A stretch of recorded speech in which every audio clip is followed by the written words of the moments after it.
সাধাৰণ জনতাক আটাইতকৈ জুৰুলা কৰা মূল্য বৃদ্ধি নিয়ন্ত্ৰণ কৰিব পৰা নাই এওঁলোকে, ঔষধৰ মূল্য নিয়ন্ত্ৰণ কৰিব পৰা নাই, নিবনুৱা সমস্যা সমাধান কৰিব পৰা নাই, থলুৱাক আত্মনিৰ্ভৰশীল কৰি তুলিব পৰা নাই। সেইকাৰণে এতিয়া এওঁলোকে আবুল তাবুল বকিবলৈ আৰম্ভ কৰিছে।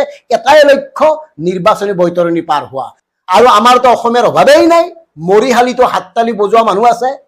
জহন্নামে যাব, এনেকে জাতিটো জহন্নামে যাব যদি সচেতনসকলে পৰি দিয়ে, এনেকে আঁঠু লয়। মাতক, প্ৰতিবাদ কৰক, অন্যায়ৰ বিৰুদ্ধে থিয় হওক। সকলো কথাকে হয় হুজুৰ বুলি সমৰ্থন দি নাযাব। ভালক ভাল, বেয়াক বেয়া বুলি কবলৈ সাহসখন গোটাওক। এবাৰ ভাবক, কৰ্মবিমুখ হৈ পৰিছে এটাৰ পিছত এটা প্ৰজন্ম।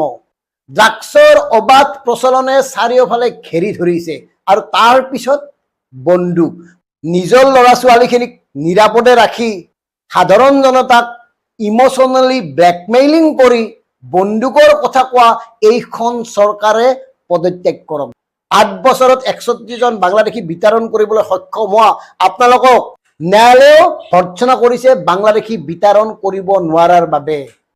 আৰু এতিয়া বিস্ফোৰিত হোৱাটো বিচাৰিছে। বিস্ফোৰণটো হ'বই। গতিকে সেই বিস্ফোৰণত অসমীয়ানো কেনেকৈ নিজকে বচাই, বন্দুকেৰে বচাব লাগিব, বৈধ বন্দুকেৰে।